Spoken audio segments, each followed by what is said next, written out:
Bueno, les voy a pedir si me acompañan por favor al Evangelio de Juan. Vamos a arrancar, y ahí vamos a ir viendo algunos pasajes de diferentes evangelios, pero vamos a empezar con Juan. Y vamos al capítulo 20. Las últimas semanas nos hemos dado la tarea de platicar acerca de todo lo que Jesús estuvo viviendo en sus últimos días, en sus últimas horas, mientras estuvo en la tierra. Y pues fuimos platicando acerca del juicio que él tuvo con Pilato, platicamos acerca de todo lo que rodeó, toda la situación que rodeó la crucifixión de Jesús. Y en las últimas 2 semanas platicamos acerca de estas 6 horas aproximadamente que Jesús estuvo colgado. Fue tremendo porque cuando alguien era crucificado, regularmente tardaban varios días en morir. 2 o 3 días permanecían ahí día y noche crucificados. Por eso cuando llegan con Pilato y le dicen, no, ya se murió Jesús, él pues como que no lo cree, ¿no? Porque había sido muy pronto, muy rápida su muerte. Entonces, bueno, platicamos acerca de todas estas frases que él fue comentando en la cruz, todo lo que él habló con el discípulo, con los ladrones, con María, lo que él platicó con Dios.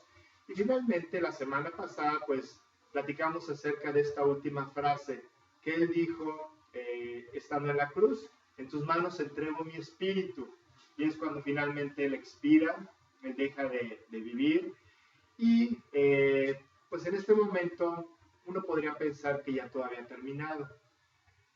No era suficiente lo que ya había hecho Jesús. O sea, después de tantos milagros, después de tantas enseñanzas, después de todo lo que él padeció en la cruz, tú podrías pensar que ya era suficiente, ¿no? Que ya lo que Cristo había padecido, pues ya él había cumplido el objetivo que él tenía de pagar por nosotros. ¿Para qué tenía que haber una resurrección? ¿Por qué era tan importante que Jesucristo resucitara? Hoy estamos celebrando ese día. Hoy, de hecho, hoy nos vamos a transportar a esa época. Y hoy es el día de la resurrección de Jesús. Entonces vamos a enfocarnos en esto y vamos a platicar acerca de este evento tan importante para nosotros.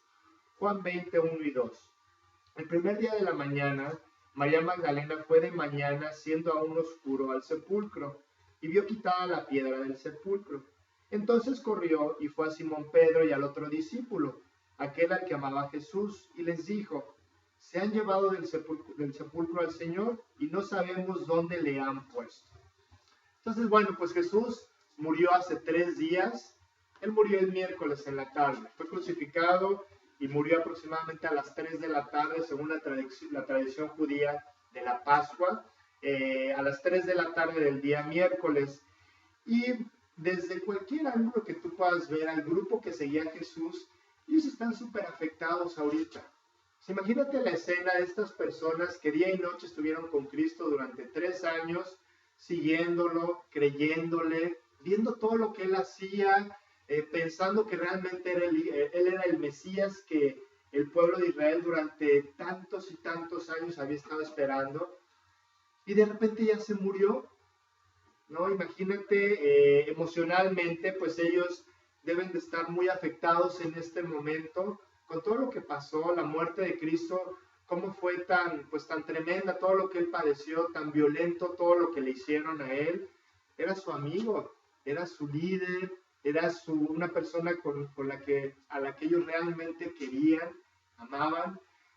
También era su líder espiritual, ¿no? Jesús les había dicho que él iba a arreglar todas las cosas, que él había venido a reinar por siempre, y de repente vemos que pues en este momento Cristo ya no está.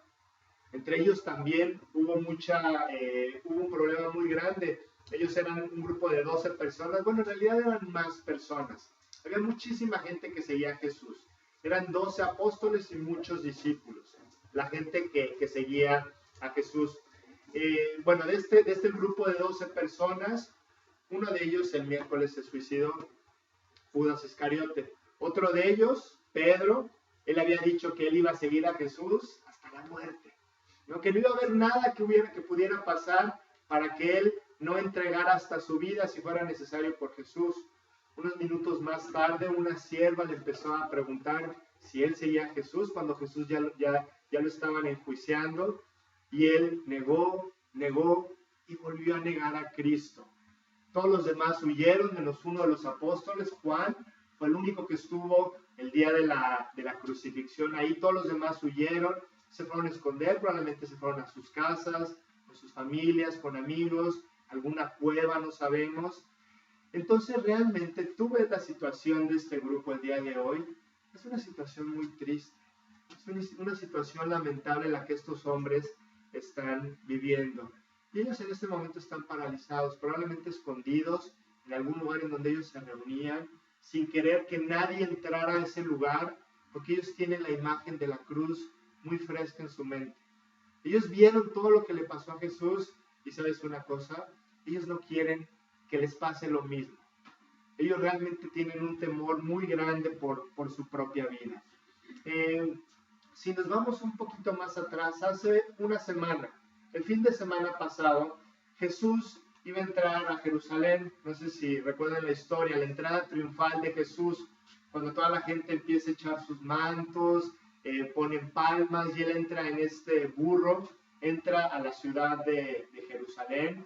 Y en ese momento él les empieza a dar todas las instrucciones de lo que va a pasar. Acuérdense que él les dio el itinerario exactamente de lo que iba a pasar durante su juicio, durante su crucifixión y también durante la resurrección. Marcos 10, 33 y 34. He aquí subimos a Jerusalén, son palabras de Jesús, y el Hijo del Hombre será entregado a los principales sacerdotes y a los escribas, y le condenarán a muerte y le entregarán a los gentiles, y le escarnecerán, le azotarán y escupirán en él y le matarán, mas al tercer día resucitará. Eso fue lo que Jesús dijo hace una semana. Cuando él estaba entrando a Jerusalén, él dijo exactamente todo lo que iba a pasar, pero al final les dijo, yo voy a resucitar. No me van a lastimar, me van a hacer un juicio, va a estar toda la gente en mi contra, pero yo voy a resucitar. No se preocupen. ¿Se acuerdan que Jesús les había dicho, no solo en esta ocasión, en otras ocasiones les decía, yo voy a preparar morada para ustedes, yo voy a ir para preparar el lugar en donde ustedes van a estar por siempre, no se preocupen, ¿no? Había también dicho Jesús que él iba a regresar algún día, y aquí les está diciendo muy claramente que él va a morir, pero que va a resucitar 3 días después. Definitivamente los discípulos no captaron esto. Ellos no entendieron lo que Jesús estaba diciendo.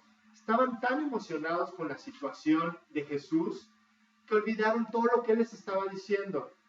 Ellos estaban entrando a Jerusalén y estos hombres pensaron que iba el Mesías a reinar de una vez por todas y ellos con él.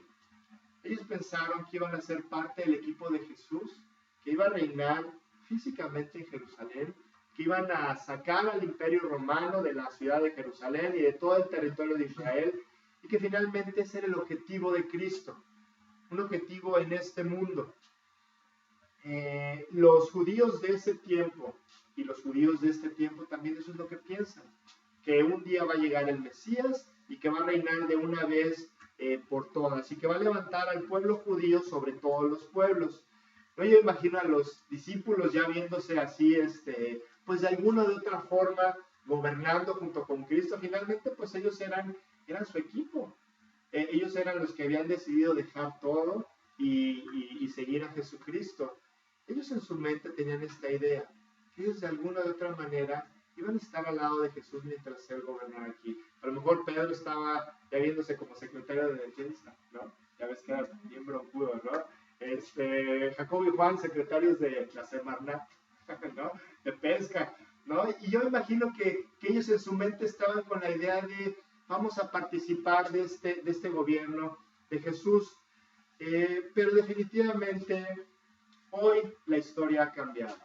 Este domingo los apóstoles eso ya lo dejaron atrás, están totalmente confundidos, ¿no? Y yo me imagino que ellos en este momento han de estar platicando en este lugar escondido acerca de todo lo que vivieron con Jesús, ¿no? Todas las experiencias que ellos tuvieron, todo lo que vieron, los milagros, las enseñanzas, Sí me imagino la plática de todos estos muchachos acerca de lo que experimentaron con Jesús. ¿Te acuerdas cuando pasó esto? ¿Te acuerdas cuando naufragamos? ¿Te acuerdas? ¿Te acuerdas? Yo imagino que en este momento lo único que ellos tienen, no tienen fe, no tienen esperanza, realmente no tienen otra cosa más que todos los recuerdos que vivieron al lado de Jesucristo. Eh, por cierto, es bueno comentar esto. Estos eran chavos, eran jóvenes de, lo hemos comentado, 14, 15, 17 años. Y a mí me gusta mucho comentar esto, porque muchos pensamos o muchos piensan, yo así pensaba cuando tenía 16, 17, 20 años, que Dios era un Dios, el buscar a Dios era cuando tú ya no tenías otra cosa mejor que hacer, ¿no? Cuando tú ya realmente habías vivido todo, habías disfrutado todo, y bueno, pues ahora sí que ya iba a llegar un momento en donde tú ibas a necesitar a Dios. Y tú ves cómo la Biblia nos presenta a jóvenes. Los apóstoles no eran los viejitos así de barba larga. Realmente eran puros chavos de 15, 18, 20 años, todos estos jovencitos. Imagínate todo lo que experimentaron, imagínate a esa edad, vivir todo lo que ellos vivieron en las últimas horas. Realmente debe haber sido tremendo para ellos. Ellos pensaban que el proyecto de salvación para Israel se había terminado. En este momento esto es lo que ellos piensan, ¿no? Siempre vemos en el Antiguo Testamento que cuando Dios habla del Mesías en dos etapas. La primera etapa, que fue la que Cristo cumplió cuando iba a venir, iba a llegar, iba a predicar, iba a vivir una vida perfecta, era la representación de ese Cordero de la Pascua, que ellos cada año sacrificaban un cordero sin mancha, sin un defecto físico, de 1 año de edad, o sea, un adulto joven, y tenían que tener un montón tenía que tener muchas características este cordero, y hacían todo un ritual que finalmente Cristo estaba cumpliendo al pie de la letra en un ser humano. Vivió una vida perfecta, él fue crucificado, la Pascua se tenía que celebrar entre las 2 tardes. Así decía la ley de los judíos. En el tiempo que ellos manejaban, el día duraba 12 horas y la noche 12 horas. El día tenía 2 tardes, una tarde era de las 12 del día a las 3 y la otra tarde era de las 3 a las 6. Entre las 2 tardes tenían que sacrificar al cordero, justamente a la hora que Cristo murió. Entonces tú te das cuenta cómo todo empieza a encajar perfectamente, ¿no? De todo lo que ellos durante miles de años habían celebrado y lo que Cristo estaba en este momento haciendo. En el momento en que todo eso estaba pasando, Cristo muriendo en la cruz, todo el pueblo judío estaba matando al Cordero de la Pascua, porque ese año, ese día y a esa hora se celebraba la Pascua de ellos. Y esta era la primera etapa del Mesías.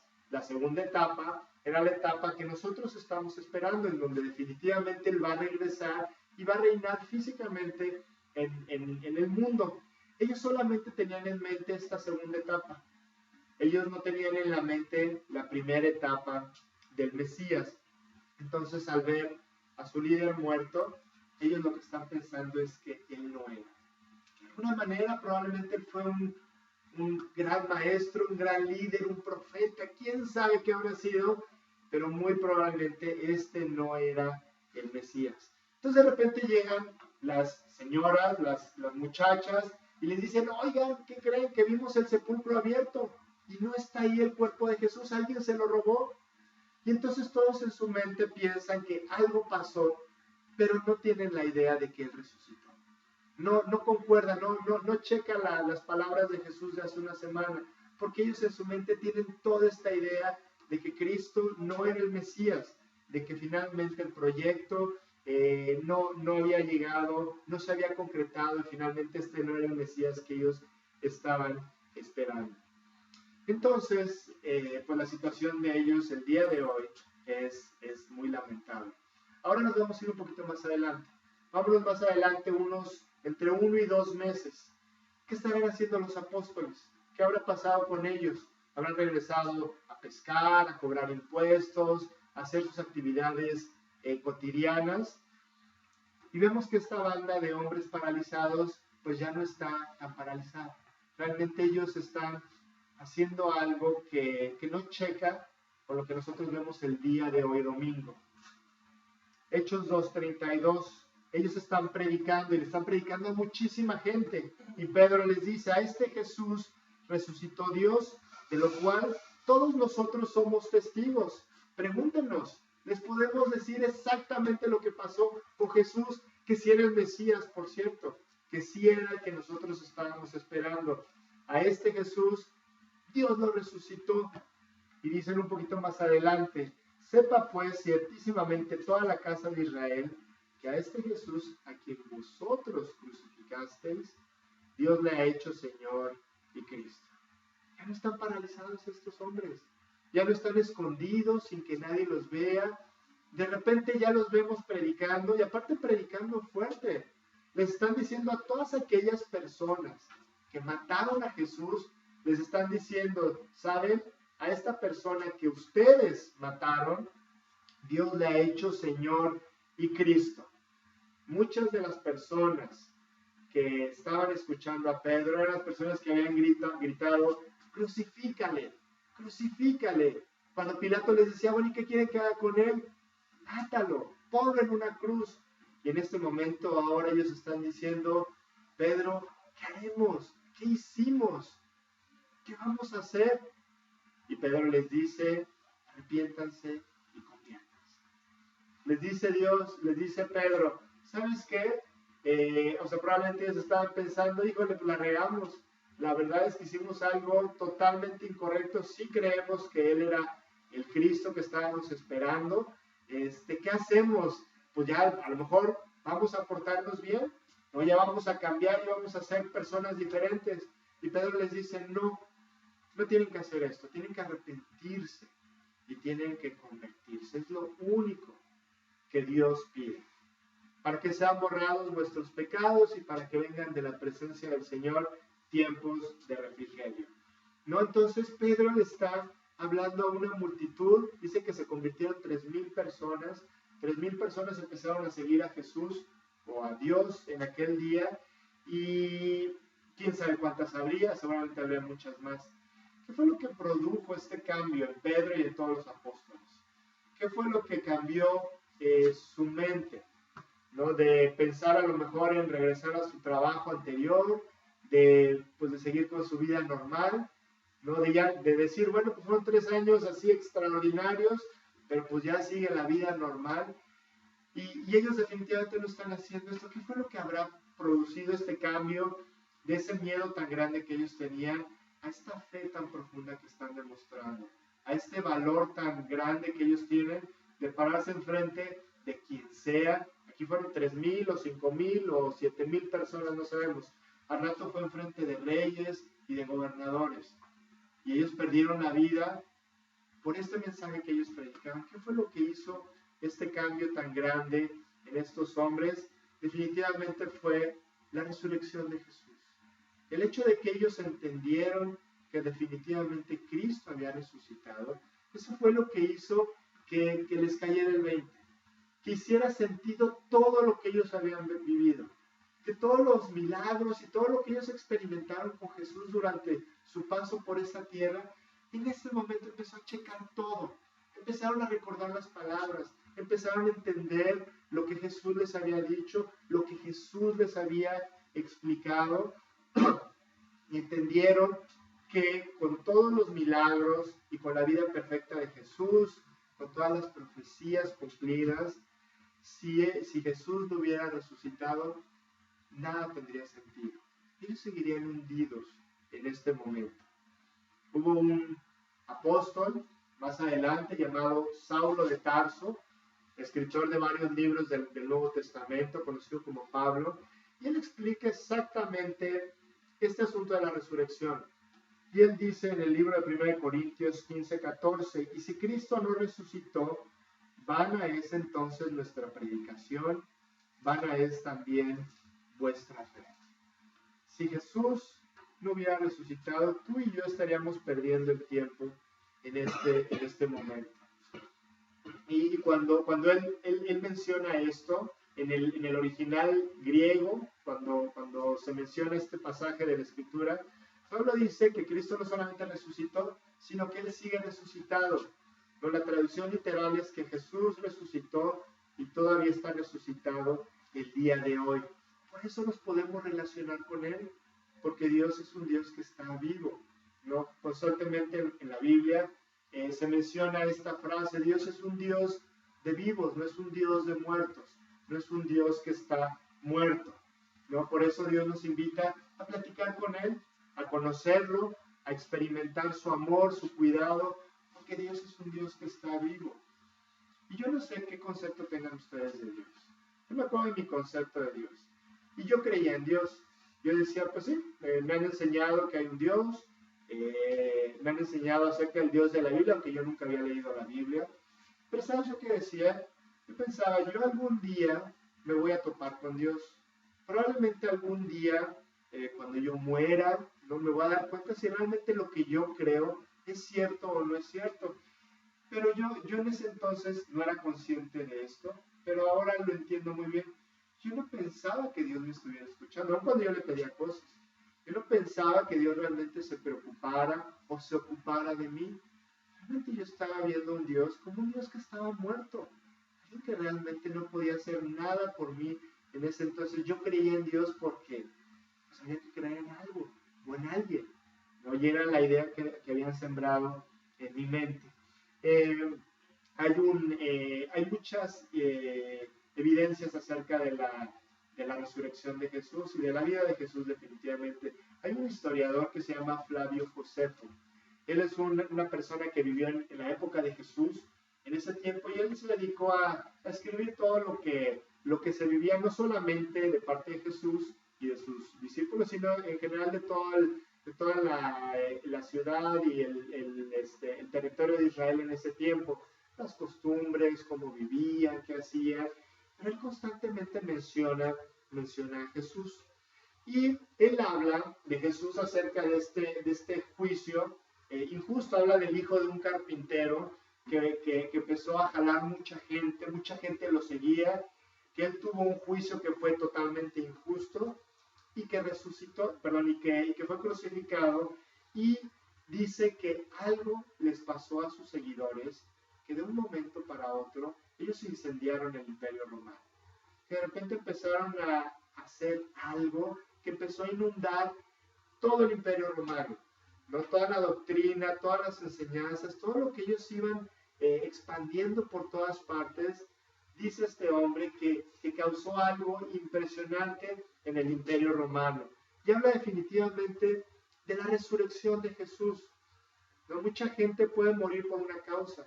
Mucha gente, tú ves que dice, ¿sabes qué? Yo sé que voy a morir por lo que hago, por lo que creo, por lo que pienso, ¿no? Pero no hay nadie, absolutamente nadie, que tenga la capacidad de resucitar como lo hizo Jesucristo.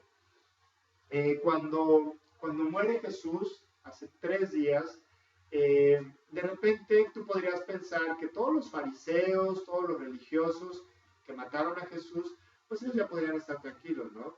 Finalmente, pues ya habían conseguido el objetivo de eliminar a esta persona que tanta popularidad les estaba quitando, que tanta gente lo estaba siguiendo. Finalmente, pues ellos, tú dirías, pues ya están en paz, ¿no? Porque pues hicieron lo que ellos querían. Pero te voy a decir una cosa: hasta que el hombre no hace la paz con Dios, no puede estar tranquilo. Hasta que el hombre no se pone en la mesa de negociación con Dios, por decirlo de una forma, y platica con Él y hace cuentas con Él, hasta ese momento tú y yo no podemos estar tranquilos. Lo dice el libro de Isaías: venid luego, dice Dios, y estemos a cuenta. Vamos a ponernos a cuenta, vamos a ver cuánto me debes, ¿no? Dice, si vuestros pecados fueren como la grana, como la nieve serán emblanquecidos. Si fueren rojos como el carmesí, vendrán a ser como blanca lana. Es una invitación de Dios para cada persona. Es decir, a ver, necesitamos arreglar nuestras cuentas. Yo quiero ayudarte, yo quiero cambiar tu vida, yo quiero que vayas al cielo. Pero tú necesitas sentarte conmigo y platicar conmigo. Y finalmente estos hombres, fariseos y judíos, no estaban dispuestos a negociar con Dios. Ellos no estaban dispuestos a aceptar las reglas de Dios. ¿Sabes por qué? Porque eran religiosos. Porque la religión pues es una forma que el hombre ha creado para llegar a Dios, cuando las reglas de Dios son bien claras. Y Él ha puesto la forma en cómo nosotros podemos acceder a Él. A la forma de Dios, no a la forma de nosotros. Estos hombres eran religiosos, pero no tenían paz, estaban intranquilos, sabían que algo estaba mal. Entonces dicen, oigan, ¿qué tal si este hombre resucita? Fíjate, ellos sí tenían en mente este concepto de la resurrección de Jesús, mientras los apóstoles que día y noche estaban con él, no tenían idea. Pero estos hombres decían, oye, pues él estando aquí, él dijo que al tercer día iba a resucitar. ¿Sabes qué? Vamos a hacer algo al respecto. No nos podemos quedar con los brazos cruzados. Entonces, pues vamos a mandar algunos soldados a que cuiden la tumba, ¿no? Realmente ellos no querían perder su autoridad. Era muy importante para ellos la autoridad que tenían sobre el pueblo. Era muy importante para ellos su posición, su imagen, lo que ellos tenían, el respeto de la gente y todas estas cosas por las cuales nosotros muchas veces nos preocupamos mucho, ¿no? Por lo que la gente piensa de nosotros, por lo que nosotros podamos adquirir, por lo que nosotros podamos demostrar en cualquier aspecto y en cualquier ámbito.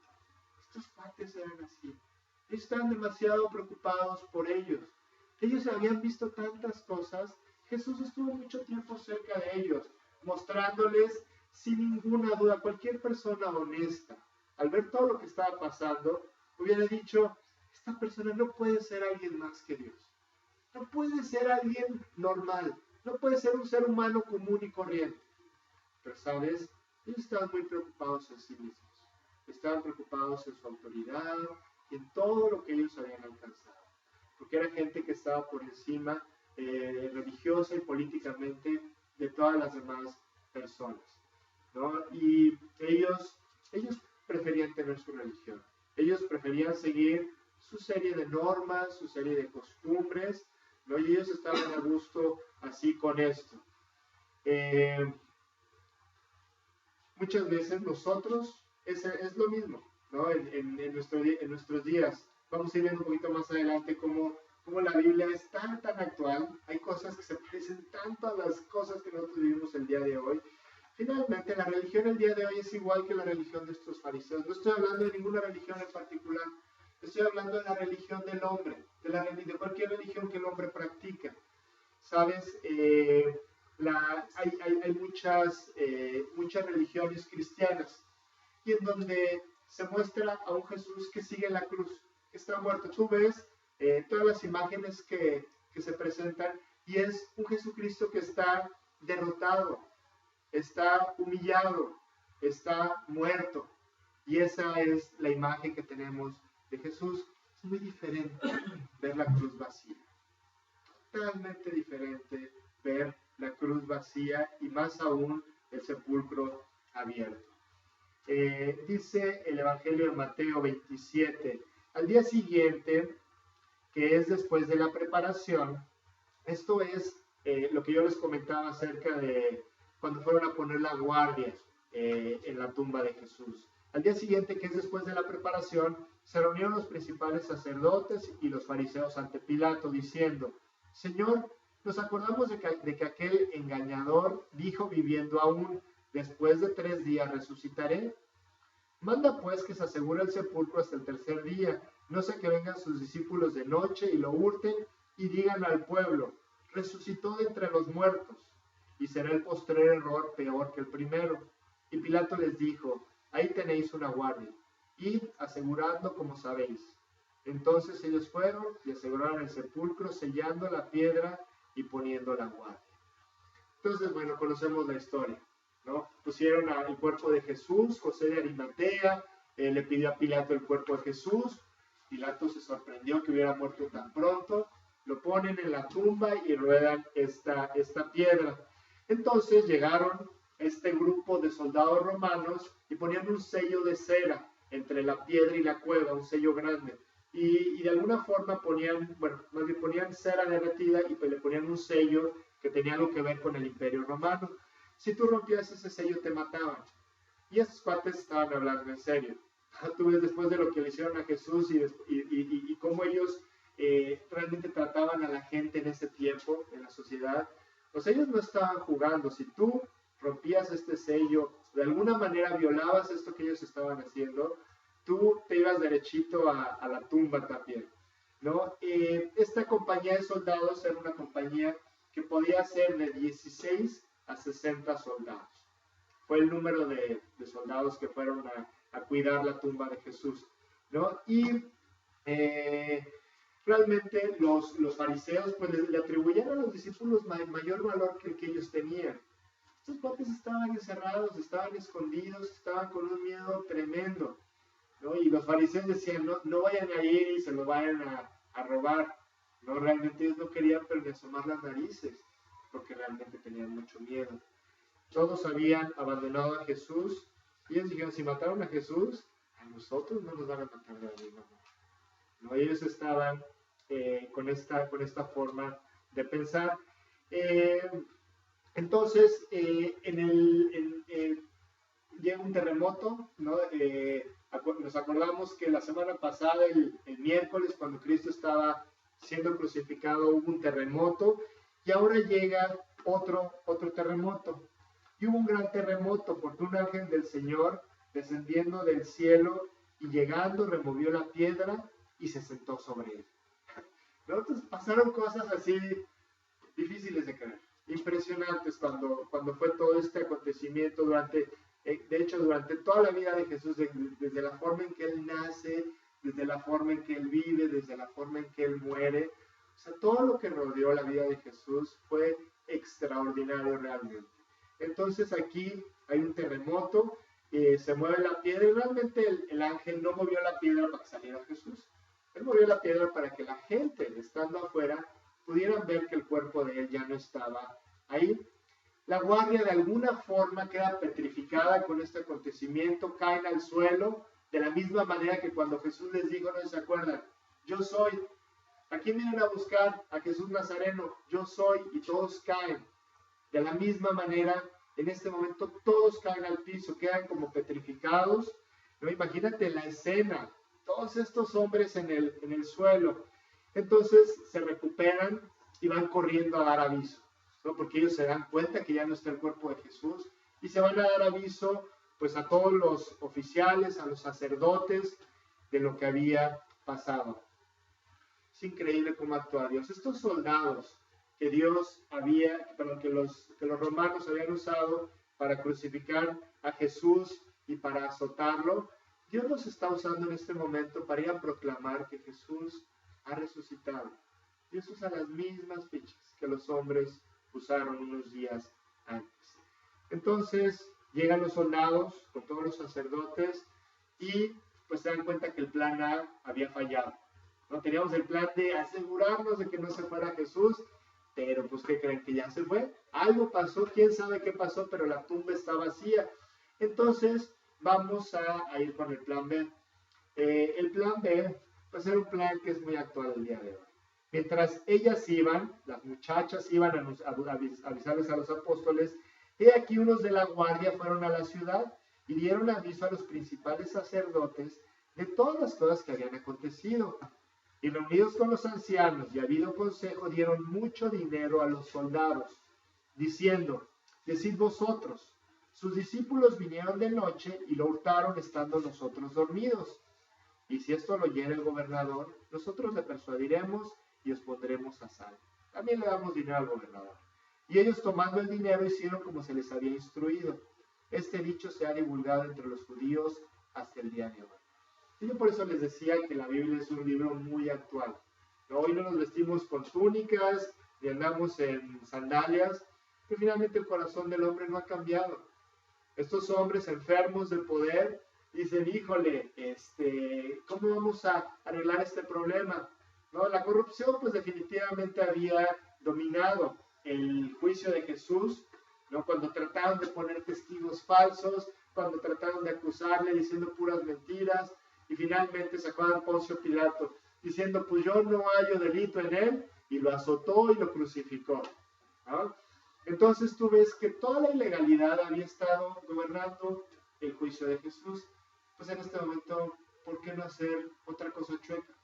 No podemos darle dinero a todo el mundo, ¿no? Para que ellos se callen, para que digan lo que nosotros queremos que ellos digan, ¿no? Y la corrupción es algo que está definitivamente presente en el corazón del ser humano, ¿no? Nosotros tendemos hacia la corrupción.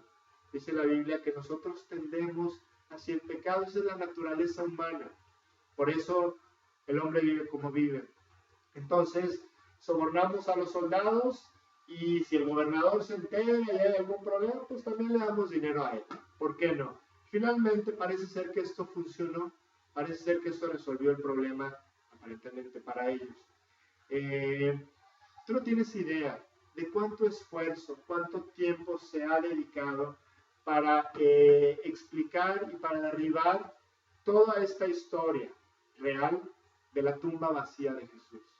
A lo largo de toda la historia se han inventado teorías, mucha gente ha tratado de explicar de una o de otra forma por qué la tumba estaba vacía, ¿no? Una teoría dice que los romanos robaron el cuerpo, finalmente ellos eran los que estaban ahí, lo vería así como, ¿para qué, no? Pues hubieran dicho, aquí está el cuerpo y está muerto. Otra teoría dice que fueron a la tumba equivocada, ¿no? Que se equivocaron y que fueron a otra cueva y estaba abierta y que pues, realmente Jesús siempre sí estaba muerto. Otra dice que los mismos apóstoles robaron el cuerpo de Jesús, ¿no? Y realmente pues hemos visto que ellos no eran capaces de hacerlo. Imagínate con toda la guardia romana ahí, ¿tú crees que ellos se iban a aventurar a robar el cuerpo de Jesús? Otros dicen que Jesús no murió, ¿no? Que realmente Jesús se pudo curar de todas las heridas, después de todo lo que le hicieron. En fin, hay muchas teorías, muchas ideas de gente que no quiere creer finalmente y que tratan de explicar la tumba vacía de Jesús. Estos hombres, los apóstoles, definitivamente no podían haber robado el cuerpo porque ellos murieron, todos los apóstoles, menos Juan, murieron de una manera muy violenta años después. Tú no morirías por algo que inventaste. Tú no morirías por algo que solamente llegó a tu mente un día y diste tu vida por una mentira. Bueno, pues esta mentira llega a las calles de Jerusalén. Dice el pasaje que ese es el dicho que se extendió por ese tiempo hasta el día de hoy. Entonces la gente empezó a escuchar y dijeron, pues sí, pues es lo que dicen, ¿no? Que se quedaron dormidos todos. Pues ha haber sido difícil de entender, de comprender esto. No toda la guardia, 16, no sabes cuántos eran, 16, 20, 30, 40, 60 soldados, dormidos todos al mismo tiempo sin que nadie se diera cuenta, ¿no? Y aparte, dice, nos quedamos dormidos y vinieron los apóstoles y se lo llevaron. ¿Cómo se habían quedado los apóstoles? No, estaban dormidos, ¿no? Entonces hay una serie de incongruencias tremendas aquí. ¿Sabes? La resurrección de Jesús es contundente. Realmente hay muchas evidencias, hay mucha... y ahorita vamos a ir viendo esta parte. Vamos a terminar nuestro estudio explicando un poquito más a detalle estas evidencias de la resurrección de Jesús. Hay un hombre que se llama Josh McDowell, no sé si lo conozcan, él vive aún, y él fue una persona que trató de derribar esta historia real de la resurrección de Jesús. Entonces él empezó, se puso como meta encontrar evidencias que demostraran que realmente Jesús no había resucitado. Este hombre, después de investigar tanto, de estudiar tanto, él llegó a la conclusión de que no podía ser una mentira, ni la vida, ni la muerte, ni la resurrección de Jesús. Es un hombre que se la pasa, hay un libro que escribió él que se llama Evidencia que demanda un veredicto, no sé si lo han escuchado por ahí. Precisamente habla de su historia, de esta historia en donde él él viajó, fue a bibliotecas, fue a todos lados tratando de buscar esta evidencia y finalmente él terminó convirtiéndose al Señor. Él dijo, no puede ser que este hombre sea un mentiroso, no puede ser que toda esta historia no sea real. ¿no? Hay otro hombre de la Biblia, Saulo de Tarso, ¿no? Platicábamos hace ratito de él. Él era un cuate que se la pasaba persiguiendo a los cristianos y él consideraba que su misión en esta vida era acabar con el cristianismo. Entonces iba, los metía a las cárceles, él estaba de acuerdo cuando a los creyentes los asesinaban por predicar a Jesús. Y finalmente él fue un hombre que tuvo un encuentro con Dios. Él se encontró con Jesús, ¿no? Cuando él iba hacia Damasco, dice la Biblia en el libro de Hechos que una luz le apareció y que escuchó una voz que decía, Saulo, Saulo, ¿por qué me persigues? Y él dice, ¿quién eres, Señor? Y la voz le dice, yo soy Jesús, a quien tú persigues. Y él dice, ¿qué quieres que haga? Dime qué tengo que hacer y lo voy a hacer. Y en ese momento él puso su vida a los pies de Jesús. Él, en términos reales, oró y le dijo, ¿sabes qué, Señor? Ya me di cuenta que estoy mal. Ya me di cuenta que estoy viviendo mi vida a mi manera, con mis creencias, con mis ideas. Pero entendí que tú tienes una forma de pensar y que yo tengo que creer en esa forma de pensar. Que yo tengo que realmente confiar en ti, poner mis proyectos, mi vida, mi forma de hablar, mi forma de actuar en tus manos para que tú me vayas haciendo tu imagen. Pablo a partir de aquel día empezó a orar, se levantaba en las mañanas y empezaba a orar, ¿no? Leía su Biblia, leía, a lo mejor no estaba la Biblia completa en ese entonces, pero había muchos escritos, sobre todo en el Antiguo Testamento. Él empezó a buscar a Dios a través de, en términos reales fue lo que Pablo hizo. Este cuate tuvo un testimonio impresionante. Él fue realmente una persona clave para que la palabra de Dios llegara a nosotros el día de hoy, 2000 años después, gracias a su entrega y gracias a que él dispuso su vida para seguir a Dios. Su cambio fue a raíz de toparse con Cristo resucitado, con Jesús que ya había resucitado. Bueno, después de toda esta historia, después de explicar un poquito todo lo que ocurrió en ese tiempo, ¿qué significa esto para nosotros? ¿Qué tiene que ver la resurrección conmigo? ¿Por qué era importante para mí que Jesucristo resucitara? En primer lugar, porque gracias a la resurrección, yo sé que todos mis pecados fueron perdonados. Si hubiera quedado una falta mía que no hubiera podido ser perdonada, porque hay veces que la regamos durísimo, hay veces que cometemos cosas que están muy mal, ¿no? Hay veces que nosotros creemos que cometemos cosas que no están tan mal, pero no tanto, ¿no? Pero si tú algún día crees que hay algo que Dios no te puede perdonar, te quiero pedir que voltees a ver a la tumba vacía. Eso quiere decir que todas las faltas fueron pagadas.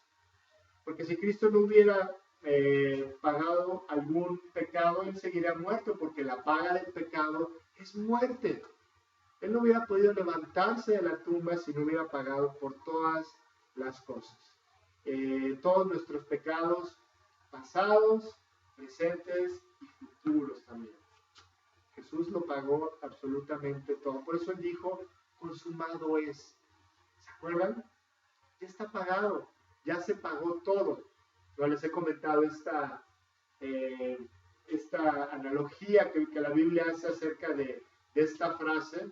En el tiempo de los romanos, precisamente en este tiempo, cuando un hombre cometía un delito, hacían un acta de decretos en donde ponían todas sus faltas, y cuando él pagaba la sentencia, los años en la cárcel o lo que fuera, le ponían este sello que decía consumado es, y le daban a él su acta.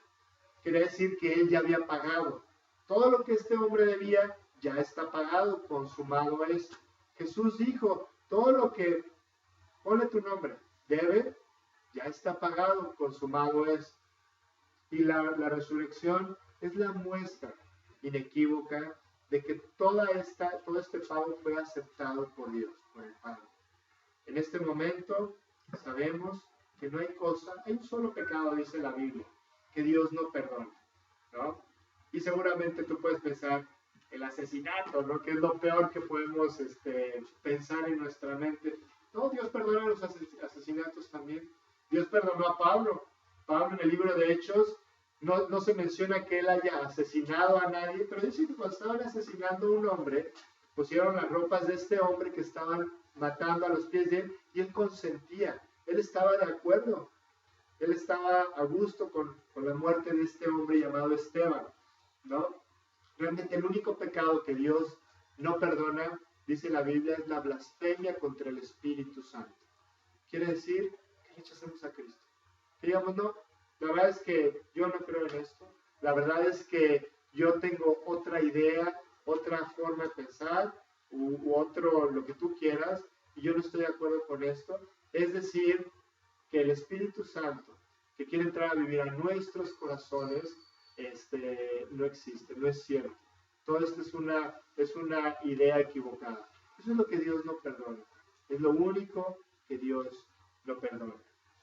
En segundo lugar, gracias a este evento, la resurrección, nosotros podemos entender que podemos poner nuestra fe para salvación. Tú puedes tener toda la confianza de que si tú crees en esto, tú vas a poder ser salvo.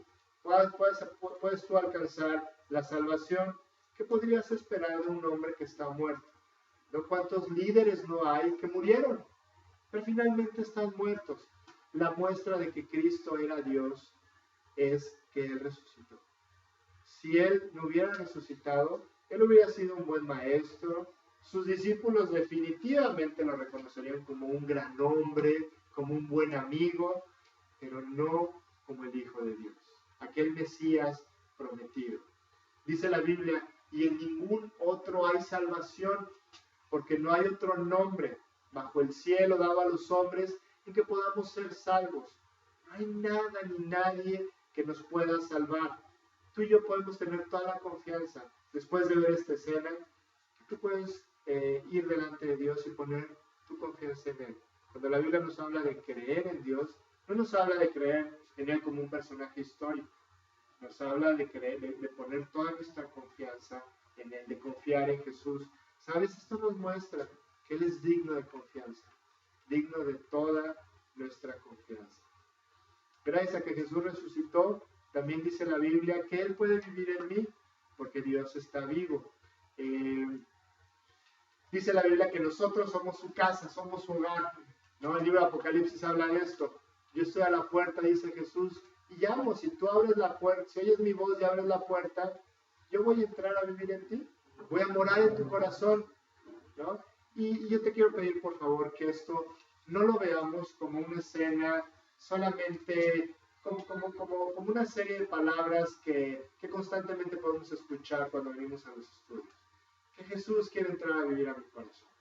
O sea, realmente esto es real, ¿no? Si tú has visto personas que sus vidas han cambiado, personas que viven diferente, que quieren vivir diferente, por favor, nadie somos perfectos, todos la vamos a regar, todos fallamos, definitivamente, pero si tú ves que hay una persona cerca de ti que al empezar a leer la Biblia, al empezar a buscar a Dios, y tú ves que empieza a cambiar, le empieza a ayudar, empieza a ser diferente, empieza a actuar diferente, por favor, cree lo que dice Apocalipsis. Él entró a vivir a su corazón y Él está haciendo algo. De alguna o de otra manera está haciendo algo. Hay miles y miles y miles de testimonios de personas que han invitado a Cristo a vivir a su corazón y que ya nada fue igual. Que las cosas cambiaron, que fueron mejores, que fueron diferentes, que empezó a producirse algo. Yo me acuerdo cuando me convertí, yo no sabía ni qué había hecho. A mí me dijeron, ¿sabes qué? ¿Tú te has dado cuenta que tú has fallado, que le fallaste a Dios? No, pues la verdad sí, siendo honesto, pues sí, la verdad he hecho cosas que no están bien. Oye, ¿y tú sabías que Cristo murió por esas cosas? En realidad, tú eres el culpable de la muerte de Jesús.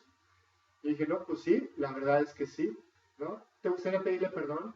¿Te gustaría sentarte en la mesa con Dios y hacer cuentas? Y dije, sí, la verdad sí. Entonces yo hice una oración aquella tarde, ¿no? Aquella noche. Le pedí a Dios que me perdonara, que me cambiara, que entrara a vivir a mí, ¿no? A los siguientes días, algo pasó. Yo le dije a mi mamá, quiero pintar la casa. Quiero que sea diferente. Yo siento que tiene que ser todo diferente, ¿no? Y mi mamá me decía, no quieres pintar la casa, no necesita pintura, ¿no? Yo que algo cambie. Y tú no te imaginas, algo empezó a cambiar, y vamos, Dios ha hecho un proceso durante muchos años que va a seguir hasta el día que yo me muera, de ir cambiando, y de ir arreglando, y de ir haciendo cosas. Pero yo me acuerdo que algo pasó. Dice, no sé qué está pasando en mí, pero ya no veo igual, ya no pienso igual, ya no me siento a gusto, ni siquiera hablando como hablaba, ¿no? Y entonces, pues este concepto de que Cristo quiere entrar a vivir a nuestros corazones, o sea, realmente es más que una bonita frase, es algo muy real, que Dios profundamente anhela que tú hagas si no lo has hecho, ¿no? Él se muere por esto, Él se murió por esto, para que nosotros pudiéramos hacer cuentas con Dios y permitirle que Él no solamente nos salvara, sino que Él nos guiara en esta vida. ¿Quién no necesitamos guía? ¿No? O sea, podemos platicar así de todos los asuntos que todos nosotros experimentamos en nuestro trabajo, en nuestra casa, y la verdad es que todos necesitamos ayuda a los jóvenes, ¿no? Los chavos en la escuela, con las cosas que ellos se enfrentan, con las presiones, con tantas cosas. ¿Quién no necesitamos a Dios? Yo les decía, Dios es un Dios de jóvenes, por supuesto. ¿No? Dice Deuteronomio, acuérdate de tu Creador en los días de tu juventud, antes que vengan los días malos y lleguen los años de los cuales digas, no tengo en ellos contentamiento. Antes de que ya llegues a una edad en donde digas, ¿qué pasó? ¿Dónde me perdí? ¿Por qué no jala esto? ¿Por qué no funciona? ¿Por qué no entiendo? Acuérdate de tu Creador en los días de tu juventud. Hoy pongamos nuestra esperanza en este Dios que ha resucitado. Entonces, tenemos toda la confianza de que podamos poner nuestra vida en manos de Dios. Tenemos toda la confianza de que Él quiere entrar a vivir a nosotros. Otro de los aspectos importantes para nosotros de la resurrección es que porque Cristo resucitó puede interceder por mí al Padre. ¿No? Dios se pone algunos títulos a sí mismo. Dice por ahí que es abogado, nunca dice que es ingeniero, quién sabe por qué, ¿no? Y dice que es abogado, ¿no? Que es arquitecto y que es abogado principalmente. Y Él aboga delante de Jesús. Por eso nosotros cuando oramos pedimos en el nombre de Jesús, ¿no? Porque Jesús dice, yo voy a estar delante de Dios y yo voy a estar con Él, abogando por ti, por todo lo que tú necesitas, por todo lo que tú enfrentas cada día. Finalmente, por último, gracias a la resurrección de Jesús, yo sé que si confío en Él, Dios me va a resucitar a mí también un día. La resurrección de Cristo ejemplifica la vida de los creyentes. Nosotros un día vamos a morir, pero vamos a resucitar a la vida eterna. ¿Sabes una cosa? Esta es una esperanza increíble. Algo que nada más nos puede dar. El saber que un día vamos a estar bien, el saber que un día va a pasar todo esto que nos aflige y todo esto que nosotros vivimos, ¿no? Y vamos a estar resucitados en la eternidad delante de Dios, ¿no? Y yo les comentaba algo la semana pasada. Tenemos que buscar a Dios. O sea, realmente es tan importante que nosotros tratemos de buscar a Dios en nuestra vida cotidiana siempre. ¿No? Yo les comentaba esta enseñanza que me gusta mucho, cuando Jesús, unos días después, probablemente en los próximos 15 o 20 días de hoy, domingo de resurrección, hay unos, no menos, de hecho yo pienso que fue menos, van caminando dos hombres hacia Emaús, y de repente se acerca con Jesús. Es padrísima esta historia, ellos no lo reconocen, él está resucitado y van caminando, y de repente él les dice, oye, ¿qué habla? ¿De qué están hablando? ¿Qué están platicando? No, pues tampoco no saben lo que pasó. Jesús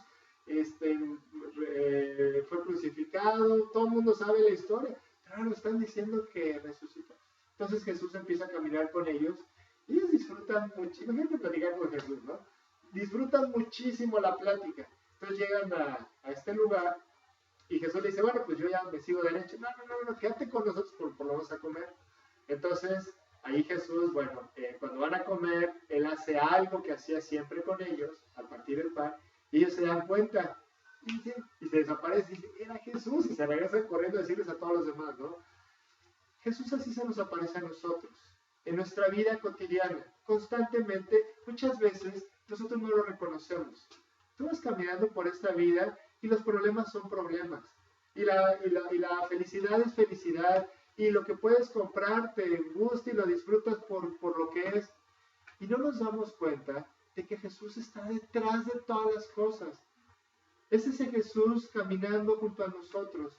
Y todo lo que nos pasa tiene que ver con Dios. Todo lo que nos pasa tiene que ver con Dios. Y todo lo que nos pasa, Él lo manda. Y Él lo permite por alguna razón. A veces nosotros estamos tan metidos en nuestras cosas que no somos capaces de reconocerlo. A veces no vemos que Dios es el que está detrás de todas aquellas cosas que nos pasan. Porque nosotros estamos con nuestra mente y nuestros ojos puestos en otro lado. Ojalá que seamos capaces de reconocer a Jesús. Ponte a pensar un poquito tu semana, todo lo que te pasó. Piensa todo lo que viviste, algunas cosas que tú viviste, cómo Dios estaba detrás de todas esas circunstancias, permitiendo que pasara lo que pasó. No fue la circunstancia, no fue el conductor de junto, no fue tu jefe, no fue tu esposa, no fue tu... Dios permitiendo cosas, permitiendo que estas cosas llegaran a nuestra vida. ¿Sabes? Hay que buscar a Dios en su palabra, hay que buscar a Dios en la oración. Este es el gran regalo de la resurrección.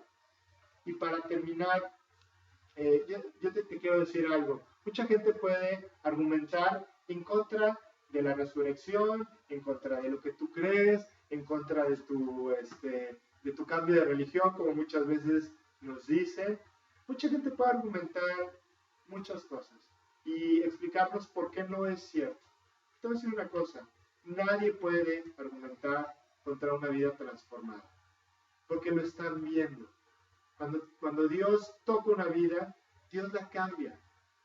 Y la gente no puede argumentar en contra de eso. Mucha gente puede decir, sí, pero es que se han encontrado y aquí dice esto y yo he visto que el otro, ¿no?